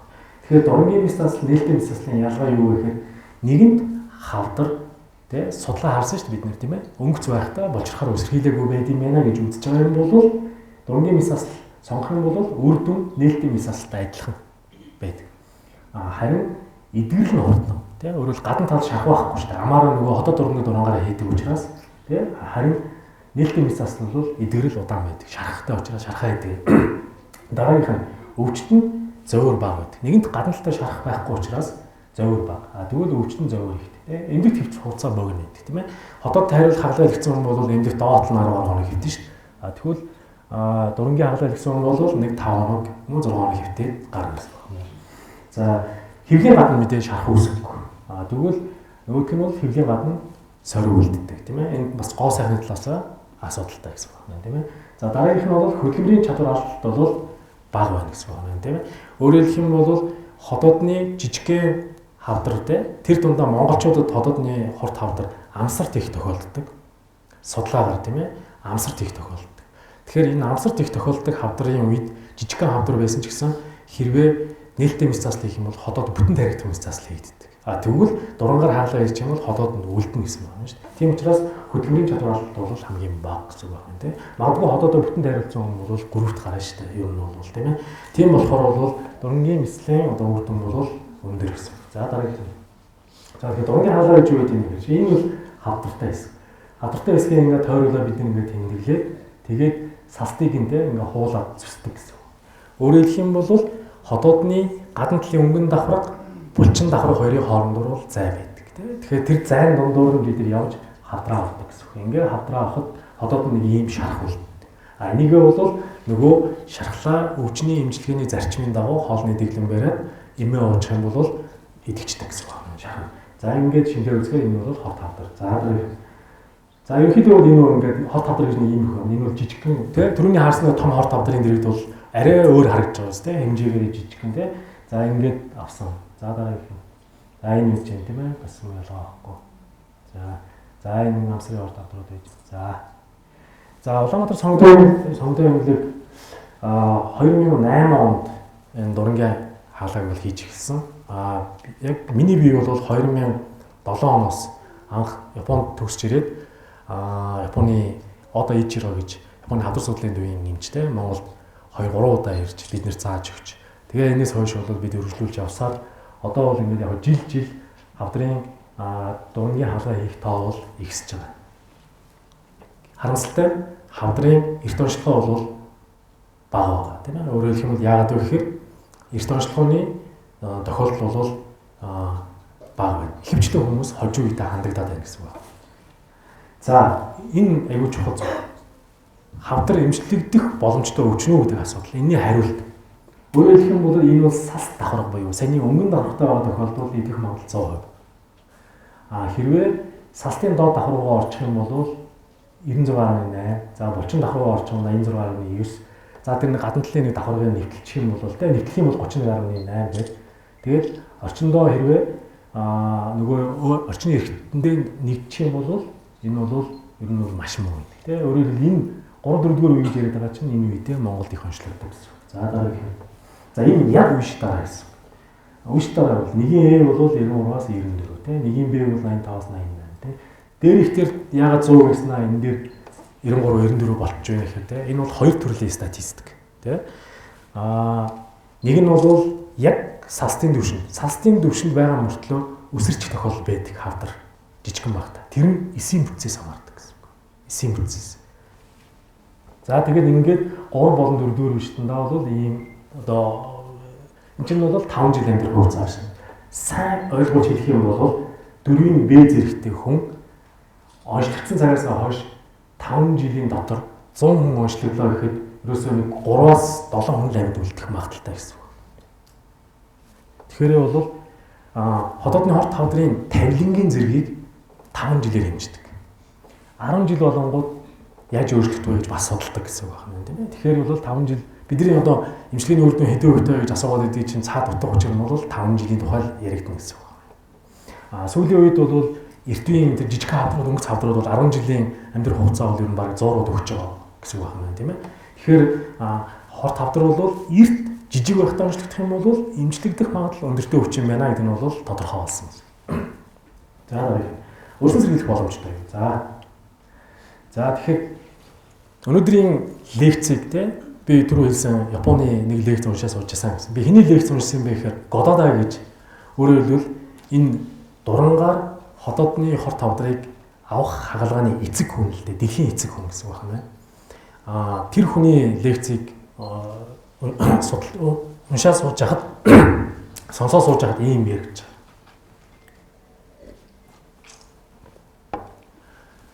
Хотоодны хорт хавдрыг яг одоогийн байдлаар гэсэн үг тийм өөрөөр Японы төвшөнд гэсэн үг байна. Шууд өрсөн зэрэглэх арга бол байхгүй гэж хашир хэлж байгаа. Гэхдээ гээд тайлбар хийсэн. Тэр нь юу байсан бэ гэхээр энд байна. Хеликоптерийн халдвар авахгүй байх асуудал. Тэгэхээр энэ бол яагаад хеликоптерийн халдвар авах нь амьдралын дадал хөвшлөлтэй холбоотой байд юм бэ гэхээр түрүүн отгон сүрийн эмчийн судалгаа байсан. Хүүхэд наснд 95-аас 100% байсан. Тэгэхээр хеликоптер халдвар хизээ авд юм бэ гэхээр хүүхэд наснд авдаг. Хинээс авд юм бэ гэхээр ээж аваас авдаг. Яаж авд юм бэ гэхээр бор хоолнд оруулах хоолтын аргаар авдаг. Өөр бол одоогоор нотлогдсон зүйл алга байна. Жишээ нь халбах сэрээгээр ч гэдэг юм уу те, аяг шангаарч гэдэг юм уу те. Ингэж халдах магадлал одоогоор яг нотлцсон юм бол алга. Яагаад бага наснд гэж байгаа юм бэ гэхээр нэгээс 2 насны хүүхдэд дархлын үйл ажиллагаа сул байдаг учраас ээж аав нь хеликоптертэй ээж аав тэ нөгөө хүүхдийн хоолыг амаараа бүлээсгээд тийм үү халууны хэмжээ гэсэн үг шүү дээ. За бах байх юм болж ажиллаад өгж байгаа нь бол хүүхдэд халдвар тараадаг гэсэн. Тийм учраас манай ээж аав хотоодны хорт хавдраар өвдсөн би бас хотоодны хорт хавдраар өвдөхий гэж айдгийн учир нь бол энэ. Тэрнээс удамшлын өвчин бол биш гэсэн. Анзаардаг байх тийм ээ. Тэгж аюух ярьдаг. За манай муу хотоодны хорт хавдраар өнгөрч гисэн. Би юу нь яаж байгаа вэ гэдэг. Тэгэхээр хеликоптерийн халдвар бол хүүхэд наснд халддаг. Тэгэхээр энийг бид энэ дадал хөвчтийг өөрчлөхгүй бол өрсөн сэргийлэх боломж бол багтаа гэсэн. Вакцин байхгүй гэсэн байна шүү дээ. Японд сүүлийн хийсэн судалгаагаар саяны миний ярьсан Годода вакцины ярьж байгаагаар бол одоо Японы өсвөр насны хүүхдэд чинь 18 хүртэлх насны хүүхдийн хеликоптерийн халдварын хувь нь 5% болсон гэж. Энэ нь юу хэлж ийм вэ гэхээр Япончууд бас амаараа хоолдог байсан. Нөхдүүд яадаг вэ гэхээр загас их өгдөг. Тэгээ загсны ясыг заавал амаараа тэмдэрчээж хүүхдтэй. Яг ийм дадал хөвшил зүүн Азийн орнуудад бол их байдаг байсан. Хеликоптерийн хоруу чанар өндөртөө амьдралын дадал хөвшил нь тийм гэсэн үг байна, тийм ээ. Жишээлбэл Европын хүмүүсийн хеликоптерийн халдварын юу нь өөр гэсэн шүү дээ. Магадгүй амаараа дамжуулаад хооллоход хеликоптер халдсан ч гэсэн хавдар үүсэх эрсдэл нь бага байж болно, тийм үү? Бидний хувьд онцгой гэсэн. Тэгэхээр энэ дадал хөвчлийг өөрчлөхгүй бол бид бууруулж чадахгүй гэсэн. Энэ юутэй явах юм бэ гэхээр соёлтой холбоотой гэсэн. Одоо бол нэр тоглоомжгүй та бүхэн мэднэ, тийм ээ. Ер нь хүний хүүхдийг өмсөх ч гэдэг юм уу, тийм ээ. Одоо ер нь бол нэг баг хүн өөрийнхөө хүүхдээ өмсөд ивэл цэрвэх хэмжээний түвшинд орчлоо шүү дээ, тийм ээ. Энэ нь бол магадгүй нэг талаасаа тийм одоо соёлын асуудал бол чухал юм аа гэдгийг бол хэлж байгаа гэсэн. За дараагийнх нь бол хеликоптерийн халдвартай бол аль болох эрт хэмжлэх хэрэгтэй гэсэн. Тэрнээс 60-70 настай хүнд хеликоптерийн халдварын эсрэг эмчилгээ хийгээд халдвар юу хотоодны хорт хавдраас сэргийлнэ гэж бодох юм бол энэ бол худлаа. Яагаад вэ гэхээр энэ хеликоптер чинь хүүхэд наснаас хойш 60-аад жил тухайн хүний хотоодны салстад үүсгэх өөрчлөлтөө бол аль хэвчээ хийцэн гэсэн. Харин хамгийн чухал асуудал бол энэ хүн бол хэдийгээр хеликоптерийн эсрэг эмчилгээ хийлгээд хеликоптергүй болцсон байсан ч гэсэн дурандуулах асуудал бол хамгийн чухал гэсэн. За дараагийнх нь хоол ундны зохистой. Тэгэхээр бид түрүүнд судалгааны ажил хийсэн те. Давстай хоол гэдэг бол онцгой юм бэ. За манай хүмүүс ойлгосон газар нутгийн ялгаа бол бид нар сая статистикаар харсан. Японы статистикийг би та нарт танилцуулж өгсөн. Тэгэхээр давсны хэрэглээ бол маш чухал ач холбогдолтой юм байна гэсэн. Тэгэхээр бид давсны хэрэглээгээ багасгах хэрэгтэй гэсэн үг. Тийм ээ? Магадгүй хеликобактертэй хүн сайн давстай хоол идэж болно. Тэн дээр бол айх юм байхгүй гэсэн. Бактерийн хүн бол тийм ээ? Харин давсны хэрэглээ багасгах нь тий мөн ходоодны хор тавдаас гадна бусад өвчин, даралт ихсэх гэдэг маш олон өвчний одоо өрсөн сэргийлэлт болдог учраас мэдээж багасгах нь бол сайн зүйл гэсэн. За хоёр дахь өрсөн сэргийлэлт тийм ээ. За мэдээж өрсөн сэргийлэх хүслэг шинжилгээнд хамар таслаа. За бидний хийсэн судалгаагаар ойролцоогоор эрэгтэй хүнд нэг 50 нас бол ходоодны хор тавдрын хамгийн одоо ихсэх үе байна. Тийм болохоор ер нь болж игэл 40 наснаас эхлээд тийм ээ. Ер нь жилтний удаад орондуулах асуудал бол чухал гэсэн. За эст бүлгийн хүмүүсийг ургийн шинжилгээнд орж хэвших. За энийг би таамаг дараа тайлбарлаж байна. За мэдээж зовир илэг бол дорндуулах хэрэгтэй гэсэн. Энэ бол заавал гэсэн. Мэдээж зовир илэрсэн им уусан тэгээд ямар нэгэн хавдрын өөрчлөлт байхгүй байсан. Тэгээд тодорхой үед 2-3 сарын дараа ахаад зовир илэрлээ гэдэг юм гол ахаад дорндуулах юм уу мэдээж үгүй. Яагаад вэ гэхээр хавдрын хяналт хийх гэж байгаа бол үгүй гэсэн байх юм тийм. Магадгүй өвчин сайжрахгүй байгаа бол тийм шархан томорсон юм эмийн зохицоогүй мөдөг асуудал байгаа бол мэдээж ахин дорндуулах асуудал бол байна. Хамгийн чухал асуудал юу вэ гэхээр судалгаагаар бол жил тутамд тийм дурандуулдаг хүмүүс хожим үеийн хор тавдар онцлогдох магадлал харьцангуй бага байдаг гэж үздэг. Бид рүү хэлсэн тийм ээ 4 дэх хэлбэрийн хор тавдар буюу маш богино хугацаанд явагддаг хор тавдрал биш бол ер нь бол харьцангуй бага. 2-3 жил болчих юм бол ер нь жоохон томорсон хавдрал бол онцлог тохиолдол байдаг. Яг бүр ингээм амь насанд тулцсан одоо хожим хор тавдар онцлог магадлал харьцангуй бага байдаг. Тэгэхээр дурангийн шинжилгээний ач холбогдол бол чухал гэсэн.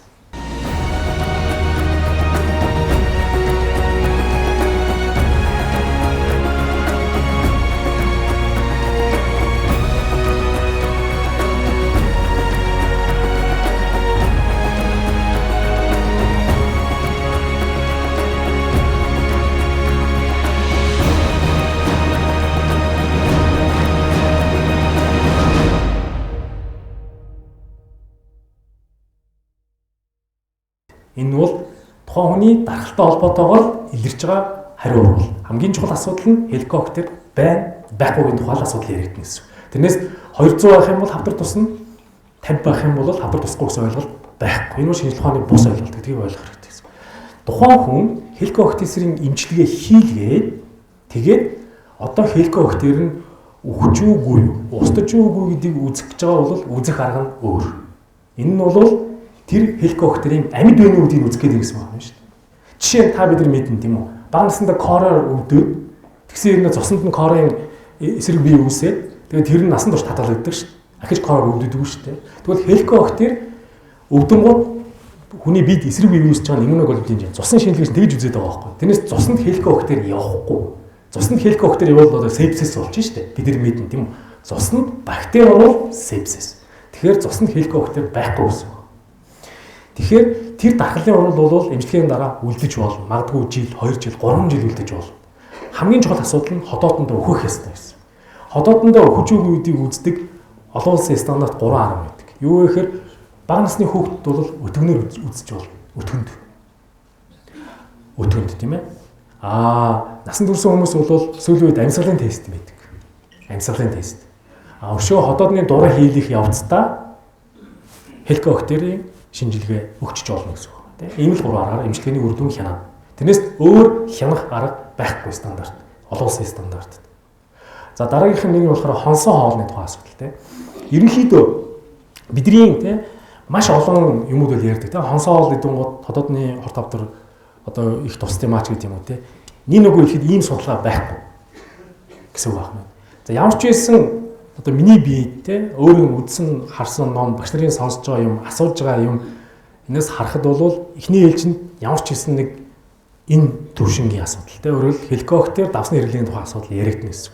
Гэхдээ нэг анхаарах юм би юу гэхээр би түрүүнд хэлсэн Монголын болон Японы эрдэмтдийн судлаачдын хеликобактерийн төрөл өөр юм байна гэдгийг бол бид тогтооцсон байж байгаа те энийг баттай болгох хэрэгтэй гэсэн.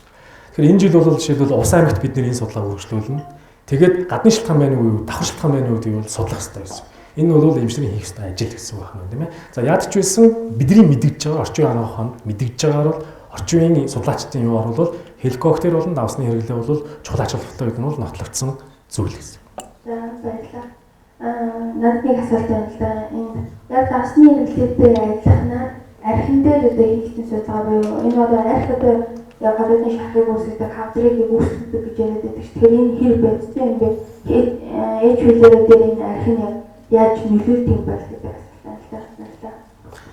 Тэгэхээр одоо бүгдээр өнөөдөр шударгал ярилцахаас байгаа байх тий. Би ч гэсэн шударга ярилцъя. Чи би жишээл тамхи татдаг л да. Яг ингээд юу үзэнгууд жишээлбэл тамхи бол яалтчгүй хавдар үүсгэх эрсдэлтэй гэж сургачгийн дээр байдаг. Орчин үед бол судлаа байхгүй гэж байна.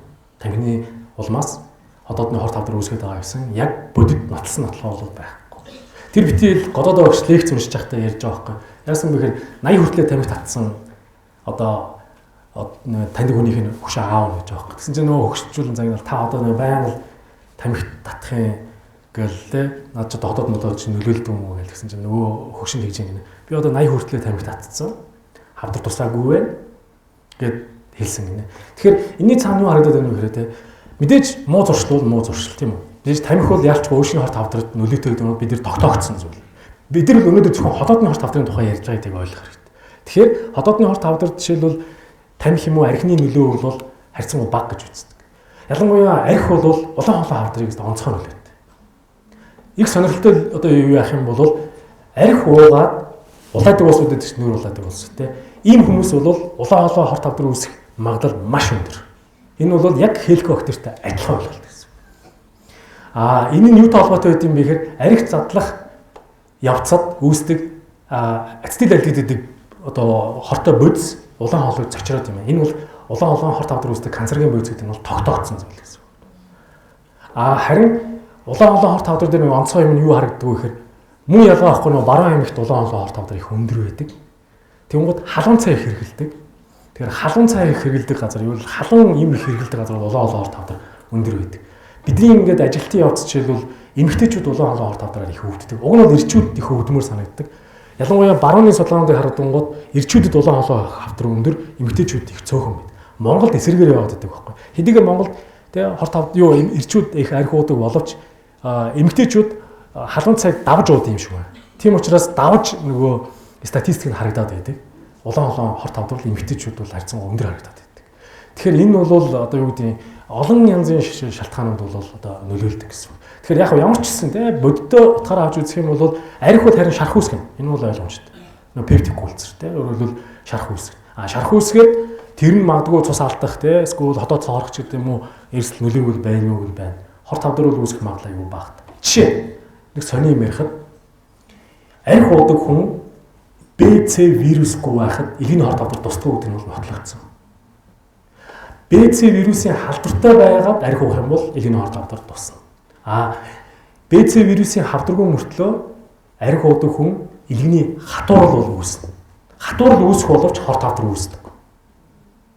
Энэ бол бас нотлогдсон мэдээлэл бол байна тийм ээ. Энэ бол юугаараа эсийн тийм өөрөөр хатуурлын процесс нь яг аль хэсгээс явагдсан юм бэ гэнгүүт архины хатуурал өөр газараас. Гэхдээ би энэ зөвтгөж ярьж байгаа юм биш шүү. Элгэний хавдар тусахгүй гэсэн арх уугаад иж болохгүй. Гол асуудал нь тийм ахад цирроз бол үүсгэн шүү дээ. Цирроз бол амь насанд аюултай өвчин бол мөн тийм. Гэхдээ хорт хавдар үүсгэх асуудал нь бол юм дээр архинд бол жишээл элгэн дээр БЦ вирусын халдваргүй бол хавдар үүсдэг юм байна гэдэг нь бол нотлогдсон. Энэ бол би дандаа энийг хинээс зоод байна вэ гэхээр Японы эмчнээс их асуудаг тийм. Тэгээд дээрэс нь судалгааны материал харангууд яалчгүй тэгж харагдаад байна гэсэн. Харин эсрэгээрээ тарган хүмүүс, элэг өглцөн хүмүүс бол явандаа элгэний хорт хавдар үүснэ.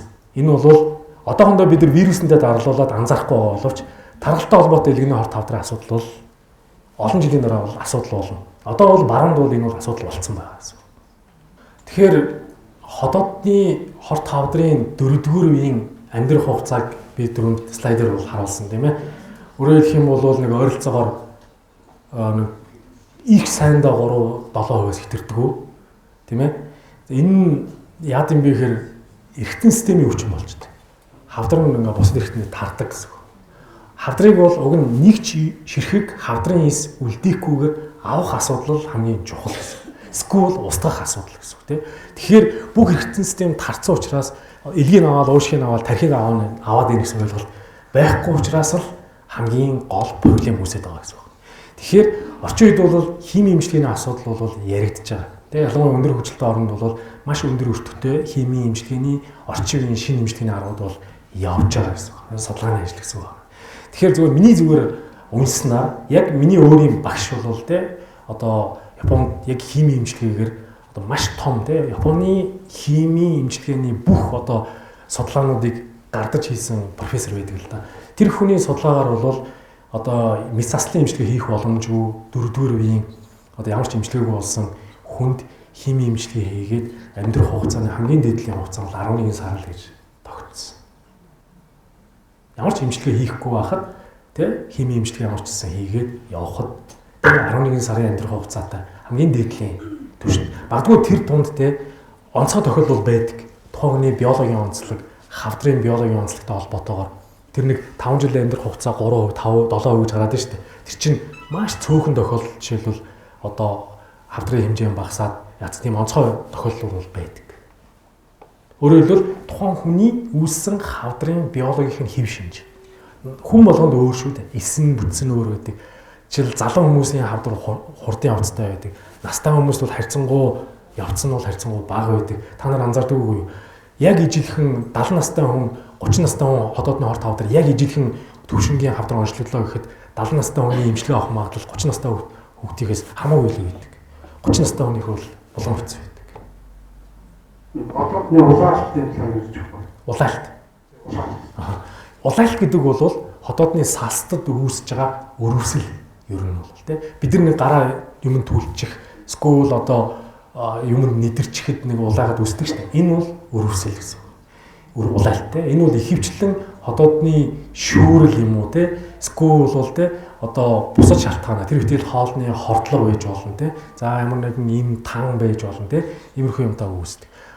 Улаалтын гадна тий улаалт бол ер нь хүн болгоомжгүй байдаг та. Ер нь бол яг л гэхээр нөгөө хотод чинь гадны орчинтой хоолоор дамжуулан харьцдаг хэрэгтэй учраас тэгээ дээрэс нэмээд тий хотодны хоолны дэглэмээ монголчууд ч бас хоолны дэглэм барихтай их муу усуд учраас бол ер нь улаалт ихтэй байдаг.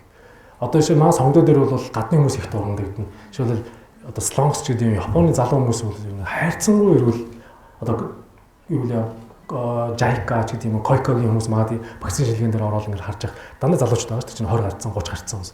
Үнэхээр ирүүл харагдчихэдэг тий. Энэ бол бас тий нэг хүмүүсийн хоолны дэглэмтэй холбоотой. Дээрээс нь нөгөө хеликобактерийн халдвар дээр нь их бага байт юм уу? Тий ерөнхийдөө бол үнэхээр өөр болсон харагдчихэдэг гэсэн. Одоо бол ерөнхийдөө хотоодны хорт хавдар, улаан хорт хавдар хоёр их төстэй шинж тэмдэгдэв. Ялангуяа хотоодны амсрын хорт хавдар улаан хорт хавдар хоёр. Юу тий. Яагаад вэ гэхээр улаан хотоодны амсрын нийлэх хэсэг нүх байдаг гэсэн үг шүү дээ. Хоол ордог. Энэ хэсэг таглагддаг. Улаан өөрөө ийм гуурс эрэхтэй учраас бас хөндөй таглагддаг. Тэнгууд хоол орохгүй гороогод байдаг гэсэн үг байна тий. Тэгэхээр хэрвээ энэ хүн жишээлбэл хотоодны хорт хавдартай тэр нь магадгүй одоо ингээд одоо хотоодны амсрын хэсгийн хорт хавдар тэр нь ингээд таглаад ингээ барьцсан байх юм бол мэдээж хоол орох магадлал нь бол хэцүү болчихно гэсэн. Гэхдээ энэ хүн хэдвэр үе шат байдгийг мэдээж тогтоох хэрэгтэй гэсэн. Тэ хэрвээ хорт хавдар мөн бол тэ хэрвээ үнэхээр 4-р үе байгаад тэ мэс заслын эмчилгээ болон хими эмчилгээ хийх боломжгүй болчихж байгаа бол үндсэндээ нарийнтах гэдэг асуудал чинь явж гэнэ гэсэн үг шүү дээ тийм ээ. Тэнгууд нь хоол орохоо байж гэнэ гэсэн. Тэнгууд одоо орчин үед жишээлбэл ямар арга эмчилгээний арга хэрэглээд байна вэ гэхээр бид нэр тухайн хүнийг хооллох тийм одоо боломжийг хангах эмчилгээний аргыг хэрэглэдэг. Өөрөөр хэлбэл сонгодын эмнэлэг 12 оноос эхлээд улаан хоолой хотоодны амсрын 4-р үеийн хавдартай эмчилгээгдэх боломжгүй хүмүүст зөвхөн хоол оруулах зорилгоор металл стент тавьдаг болсон гэсэн.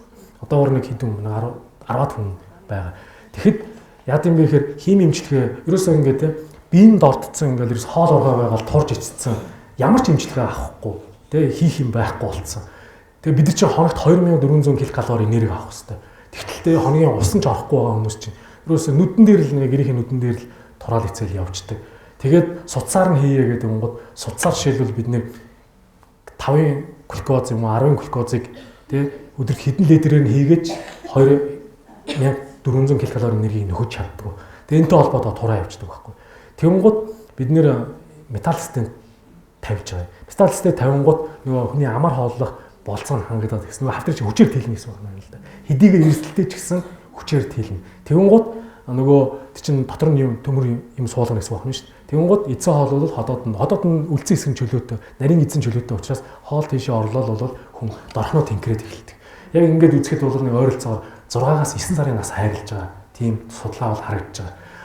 21 хоног амьдрах уу, 6-аас 9 сар амьдрах уу гэдэг бол өөр асуудал. Тийм энэ бол чухал асуудал. Хэдийгээр тухайн эмчилгээ нь өөрөө өндөр өртөгтэй боловч нэгэнт металл систем тийм бид нэр үйлдвэрлэдэг учраас нэлээд өндөр өртөгтэй авдаг. Боловч энэ нь бол тухайн хүндээ бол ялангуяа тий харангадаж өгөх, торж өгөх гэдэг бол хэцүү шүү дээ, тийм ээ. Тэрний оронд өвдгийн хажуугаар харангадаж өгөх гэдэг чинь бол үнэхээр хэцүү байд юм байна л да. Тийм учраас ямар санда монголчууд бол үнэхээр одоо ямар санда нарийн гэж нэрлэж байгаа хөө, тийм ээ. Тэгэхээр тэр одоо стендийг тавиулчих юм бол хоолн чөлөөтэй ороод ядаж өвдөлтөө үл имээр над чинь хоолыг яах ч арга байхгүй. Тэ ходоод нь өлсөд байхад хажууд нь бид нар бууз идээд идэх штэ. Бид нар нөгөө хүний зовлон, өвчний зовлонг бол хизээч ойлгоогүй юм байна л да. Гэр бүлийнх нь ойлгохгүй те. Нөгөө хүн нь хөөх хоол идэх. Тэгтэл наа цаатлын өрөөндөө бидэд бууд чанаал өнөртүүлээл те. Хэцүү гэдэг бол хэцүү. Тийм учраас ер нь бол те энийг хөнгөжл хэмжлэгээ шүү дээ миний яриад байгаа хэмжлэгээ те. Хөнгөжл хэмжлэгийн арга гэсэн. Ийм арга бол байдаг.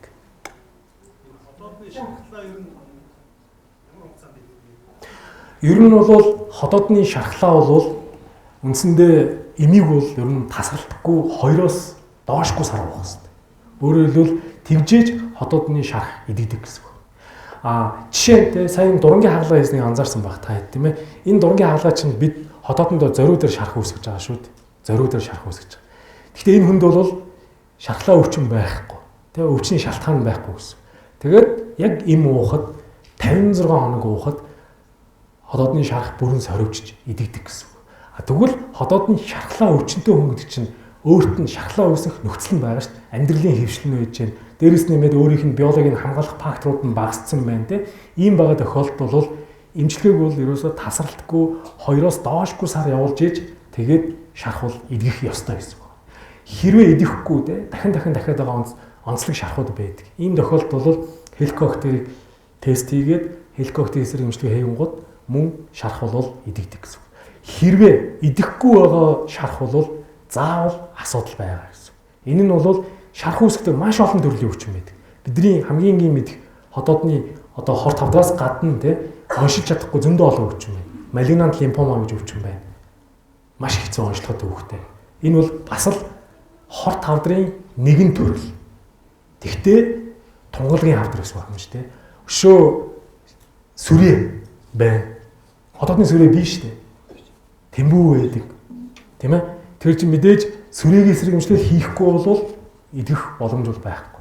Короны өвчин гэж байдаг. Гэх мэт маш олон төрлийн өвчнгүүд бол байдаг. Тийм болохоор энийг бол ялгах салах асуудал бол чухал гэсэн.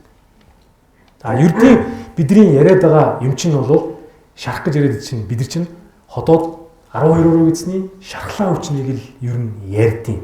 Ер нь бол ихэвчлэн массын төвшөнтэй хүмүүсийн төвшөнд ойлгодог юм бол энэ нь бол нөгөө хоолны нөгөө хүчлийн хэмжээ ихсээд одны салстыг гинтэйгээд үүсэж байгаа зүйл гэсэн байна. Энэ нь бол нийт шархны ихэнх хувийг эзэлдэг учраас бид тэгж ойлгодог. Монгол улс өөрөөр бид нэр гэсэн үг юм шүү дээ. Ардын уламжлалт эмчилгээтэй цорын ганц орн биш гэдгийг маш сайн ойлгох. Ардын уламжлалт эмчилгээ гэдэг бол хүн төрлөختөн үүссэн цагаас эхлэн ямар улс үндэстэн байна гэдгээс үл хамааран байж л байдаг зүйл. Америкч байж л байгаа, Японч байж л байгаа, Слонксч байж байгаа зүйл. Тийм үү? Би тэгж ойлгож байна. Жишээ нь хүн орохотой гэдээ ярингууд Слонкс ярьдаг. Тийм үү? Жацаргын гот бид Монгол учраас ярьж байна гэсэн. Тэгэхээр би сая жишээ хэлсэн шүү дээ. 53 настай гэдэг. Энэ миний жишээ биш. Энэ бол Японы профессор тавьсан жишээ гэсэн. Тэгэхээр тэ жацрын тос уугаар магадгүй шархвал идэж болохыг би сайн мэдэхгүй. Гэхдээ хавдар бол идэхгүй. Нэг бол маш сайн ойлгох хэрэгтэй. Хавдар бол идэхгүй. Магадгүй жацрагны тос нь тэ хавдрын эсрэг бодис байхыг үгүйсэх арга байхгүй. Өнөөдөр мянган эрдэмтэд энэний талаар өдөр шөнөгүй нойргүй ажиллаж байгаа. Тийм ээ? Жишээ нь акулын үүс. Акул хор тавдар өвдгүү антин гэсэн шүү дээ. Тэгвэл тэр хүн яагаад тэр амтэн хорт хавдар үүсдэг юм бэ гэдэл судлаад Акулын мөгөөс гэл элдв янз юм хийгээл. Олон улсын чанарын баталгаад эмчилгээ байхгүй. Тийм үстэй бид нар мэдж байгаа тийм ээ. Тэгээс Акулын мөгөөс уугаад хавдраа эдгээч гэж хэлэх юм бол бид нар хавдрыг эмчилдэг болчлоо гэд дэлхийн нийтэд зарлаж болов гэсэн. Тэгэхээр би юу хэлэх гээд байна вэ гэхээр чацарганы дос увсад хамгийн их байдаг шүү дээ. Тэгвэл увсад хамгийн их ходоодны хорт хавдрын өвчлөл нас баралт өндөр байсан. Тэгэхээр бид нар асуудал бодиттой хандах хэрэгтэй. Маш чухал юм бол бид асуудал бодиттой хандах хэрэгтэй. Ер нь бол одоо юу гэдэг хеликоптерийн халдварын учрыг бас бид олох хэрэгтэй байна. Яг ерөнхийдөө дэлхийн нийтэд нэг иймэрхүү байд юм байна. За өвчлөл өндөртэй газар юм байд юм байна гэдэг.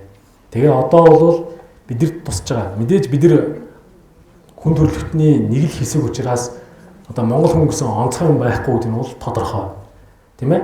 Тэгэхээр ямар ч байсан энэ өндөр өвчлөлтөө ялангуяа хотоодны хорт хавдар өвчлөл өндөртэй орны энэ буурч байгаа энэ туршлагыг бол бид бол заавал хэрэгжүүлэх ёстой. За энэ утгаараа бол сайн хэлээд байгаа ахуйн соёл дадал хөвчлөл гэдэг юм бол бид нэг бол заавал одоо танилцуулах асуудал бол байд юм байна гэсэн үг байна. Яг нэг үгүй хэлэхэд за миний хувьд бол инженерийн төвшөнд бол нэг бас ярьжсэн баг. Ер нь нэг 4-5 жилийн өмнөөс бол ер нь энэ хүүхдийн амар хооллох дамжуулан хооллох асуудал бол ер нь асуудал үүсгэж юм байна шүү гэдгийг бол яг чадлын хэмжээгээр ингээд мэдээлэл хэрэгслээр бол өгчээсэн. За энийг бол мэдээж бүр цаашаа их өгөх ёстой юм байна гэдгийг маш сайн ойлгож байна. За дараагийн нэг зүйл бол саяны хэлсэн тийм ээ тухайн өвчтөн хинт хандах уу дээрэс нэмээд бид хүлээж авсан эмч ямар шийдвэр гаргах вэ гэдэг асуудал бол бас чухал. Ер нь бол тийм учраас энэлийн боловсролыг хөгжүүлэх асуудал бол чухал. 2-3 ийм төвшөнд явагдана яалтчгүй.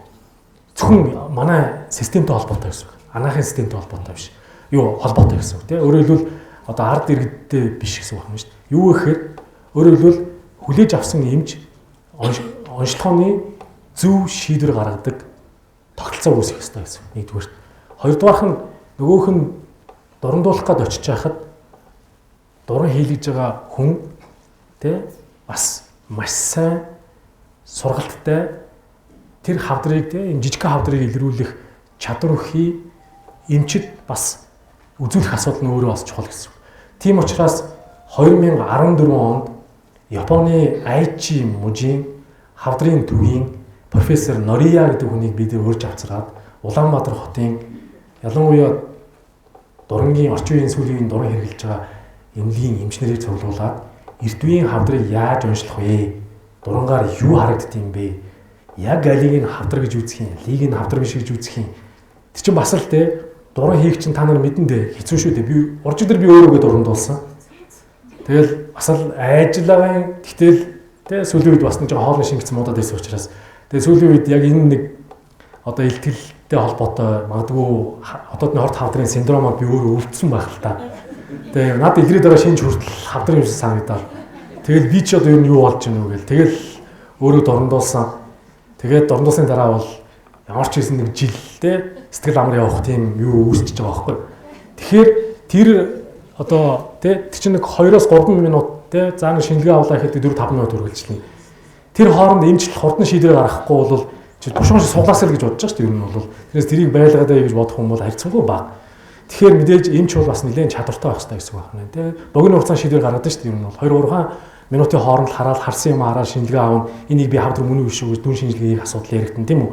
За яг сүүлийн үед бол зураг авч баталгаажуулдаг болсон учраас зургаас үлд нь эхэлж хараад би ер нь энэ хүн дээр юу алдчихв те юу яачих хэрвээ шаардлагатай бол уцаар нь дуудаад тийм ээ үзэж болох нь байна. Тэгэхээр тэхийн тулд эмчнэрийг чадваржуулах асуудал дээр бол бас сургалт бол зохион байгуулж байгаа. Ялангуяа энэ Зүүн Өмнөд Азийн дурангийн эмч нарын NBI-гийн холбоо гэж байд юм байна. Тэгээ тэр эмч нарыг авсарж байгаа тэр дурангийг одоо яаж хавдрыг баг дээр нь уншлах үүдэх асуудал бол ингээ ямар ч гэсэн талдаа явж байна. Дээрээс нэмээд 2014 оны мэрэгжлийн эмчнэрийн хурал гэж болдог. Тэн дээр сая энэ хеликоптерийн судалгааны талаар нэлээд дөрвтойхон шиг юм яригадаад Тэгээд эрүүл мэндийн яамны дэд сайд дээр миний би судалгааны багийг ахалж цуг орцгоосон. Тэгээд ерөнхийдөө хеликоптер эсрэг эмчилгээч үнэтэй гэдгийг та бүхэн мэдэх үү? Нилээ хөөрхөн үнэтэй шүү дээ. Ер нь нэг яг бүтэн курс эмчилгээ хийхэд нэг 50-60 мянган төгрөг болдог. Тэрвээ магадгүй устдахгүй байх юм бол дараагийн шатны эмчилгээ явах юм бол нилээ өндөр өртөлтөй болоо явчихдаг. Тэгэхээр энийг нөгөө нэг эрүүл мэндийн даатгалын хямдруулах түвшинд оруулж болохгүй юу гэдэг асуудлыг бол тавьсан. Харамсалтай засаг солигдсон. Шийдвэр бол байхгүй байна.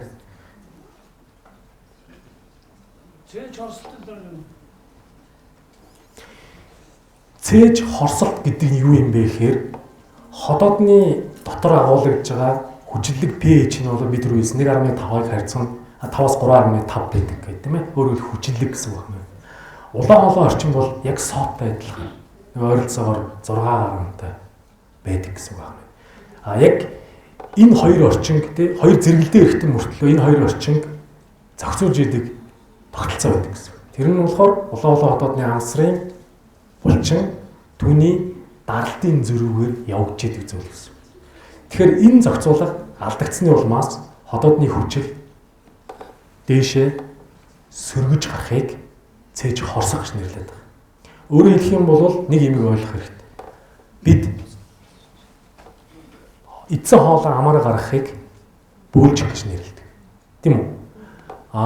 Эцсийн хоол амаараа гарахгүй амандаа балгаад явахыг гулгих гэж нэрлэдэг. Тийм үү? Тэгвэл өөрт мэдрэхдэггүйгээр хүчлэг сөргөж үзэгдэж байгаа үзэгдэл нь бол хотоодны шингэн урсгал улаан холоод цээж хорсох мэдрэмжээр мэдэгддэг гэсэн үг. Энэ бол мэдээж улаан холоо. Энэ түүхэн хорт тавдар үүсэх хэрэгслийг өндөртэй байдаг. Сонирхолж хэлэхэд цээж хорсол удаан хугацаанд явагдах нь түүхийн хорт тавдар үүсгэх эрсдэлтэй байдаг. Тэгэхээр мэдээж ихэвчлэндээ тархалтай холбоотой байдаг. Цээж хорсолт бол тархалт. Ер нь бол ядуу буурай оронд цээж хорсох асуудал харьцан бага байдаг гэж. Хөдөлгөөний дутагдaltaй жин ихсэлтэй оронд бол цээж хорсол их байдаг. Та нар анзаарсан бол хөгшчүүл ярьдаг да. Тэ настай эмээнэр ихэвчлэн цээж хорсоод тэгэл содмод долоод байдаг. Яагаад гэдэг юм бэ? Олон төрсөн байдаг ч 8 9 төрдөг байсан тэгээд. Тим хүмүүс нь яг вөхөр нөгөө олон жирэмслэлт явагдангууд хотоод дээшээ өргөгдөөд нөгөө хамгаалалт тогтолцоо алдагдаад цээж хорсоод байдаг. Одоо бол зүгээр захын хүүхдүүд бүгд л цээж хорсож байгаа гэсэн. Ер нь өмнөх нийгэмд бол ер нь цээж хорсдог байсан, залуу хугацаанд цээж хорсдог байсан нүб гэдгийг жишээл манай ахмадууд дассан бол үгүй гэж хэлэх болов гэж бодож байна. Тэгэхээр энэ бол ялчгүй амьдралын чанар, амьдралын баян болж байна л гэсэн үг байна. Нэг бодлоо тийм ээ. Тийм л өвчин. Ер нь бол баячуудын өвчин гэж нэрлэдэг цээж хорсолтой. Үндсэн шалтгаан нь бол эвэрхий юм уу, олон янзын шалтгаан байдаг. Гэхдээ л ер нь амьдралын хөвшөлтэй холбоотой. Энийг бол нэгдүгээр мэрэгжлийн эмчид хандах хэрэгтэй гэсэн үг. Тэ? Мэрэгжлийн эмчид хандаад тухайн хеликобактерийн эсрэг эмчилгээг хийдэг. Хеликобактерийн эсрэг эмчилгээ нь бол олон улсын стандарт заагдсан түвшин байдаг. Өөрөөр хэлбэл энэ бол матриксын 1 2 3 гэсэн түвшин гэсэн үг. Аль нэг яаж сонгох вэ гэдэг бол тухайн хүн дээр яригдана гэсэн үг. Жишээ нэг жоохон муу мэдээ гэж хэлэх юм бол замбраагүй хеликобактерийн эсрэг эмчилгээг хийсний улмаас 14 оны судалгаагаар бол ер нь алтан стандарт тохирох антибиотикийн мэдрэг чанар бол устдах магадлал нь бол их бага харагдаад байна. Өөрөөр хэлэх юм бол монголчууд антибиотикийг замбраагүй хэрэглэдэг учраас тий бид нар мэдэндээ тийм ээ хеликобактерийн эмчилгээнд дээр 2 антибиотикийн хослол авдаг л да. Тэгэхээр тэр нэг ходоодонд байгаа нянгийг устгахын тулд яагаад 2 антибиотикийг олон хоногоор аваад байна гэдэг нөгөө нөхөрч өөхөх магадлал нь их бага байт юм байна л да. Тийм учраас тэгж хүчтэй авдаг гэсэн. Гэтэл бид нар 10 хоног өстө уух ёстой юм 7 хоног юм уу 3 хоног уугаад тасалдаг. Ингэнгүүт антибиотикийн дасл үүсгэдэг учраас тий явандаа бол бид магадгүй тий хоёрын хооронд эмчилснээс эмчлэхгүй байсан нь үр удамдаа хэрэгтэй байсан. Хэрвээ магадгүй ямар ч эмийг дасал болохгүй юу эмчлэгдэхгүй тийм хеликобактерийн омгийг үүсгэх юм бол бид нар ходоодны хорт тавдрыг буруулна гэх асуудал бол бас хэцүү болж явна гэсэн үг тийм болохоор бол нарийн мэрэгжлийн эмчид хандаж хийх хэрэгтэй. Магадгүй асуух юм бол та надад те ямар юм сонгож байна те та энийг миний одоо хеликобактерт энэ нэм таарна гэж бодож байна уу те өөрөөр хэлэх юм бол дасал болоогүй гэхэд гэдэгт эмч та итгэлтэй байна гэдгийг бол эмчээс сууж болно шүү дээ. Тийм үү? Тэгээ эмчилгээнийхээ үр дүнг хоёулаа яаж тооцох юм гэдэг асуудлыг бол асуух хэрэгтэй. Хотоодны хорт хавдрын маркер гэж тухайлсан маркер байхгүй. Одоо бол хэвлийн хүндийн эрхтэн хотоод бүдүнгийц болон нойр улирхайн маркер гэж офшид навч үздэг. Жишээлбэл CAA ч гэдэг юм уу 19-9 ч гэдэг юм уу те энэ бол аль нэг хэвлийн хүндийн эрхтэнд хавдар байх магадaltaй гэдгийг л заадаг үзүүлэлтээс биш хотоодонд хорт хавдар байгааг заахгүй гэсэн. Тэгэхээр хавдар онцлох шинжилгээ нь хавдрын маркийг хэрэглэхгүй. Хавдрын маркийг хизээ хэрэглэх юм бэ гэхээр хавдрын эмчилгээний үр дүнг тооцох гэж л хийнэ гэсэн байна. Өөрөөр хэлэх юм бол хотоодны хавдар өвдөөн маркер нь өндөр гарсан хүн эмчилгээ хийлгээд хавдрын маркер нь бууж гэнэ үү өсөх юм бол хавдар дахиж гэнэ үү гэдгийг л тодорхойлно гэсэн. Тэгэхээр онцлогооны өөрөөр хэлбэл улсын зэргийн онцлогооны арга биш гэсэн. Хоол эзэсний дараа тонгоох үед хоол. Яг энэ бол нөгөө эвэрхий гэж юм байдаг л да. Тэгэхээр юутай холбоотой вэ гэхээс илүүгээр жишээлбэл магадгүй хотоодны хавдартай байх юм бол бөөлжж гарах юм байна тийм үү. За зарим тохиолдолд жишээлбэл хоол ингэж гараад байгаа тохиол байдیں۔ Тэр нь юутай холбоотой вэ гэхээр тархалангууд нөгөө саяны хэлээд байгаа хотоод улаан холоо хоёрын заагалдаг бүтэц өртснөөс дээшээ шилжиж гараад хотоодны амсрын үйл ажиллагаа байнгын онгорхоо байгаад байдаг байхгүй. Өөрөөр хэлбэл таггүй данхтай адилхан, таггүй халуун савтай адилхан байдаг гэсэн үг юм тийм ээ.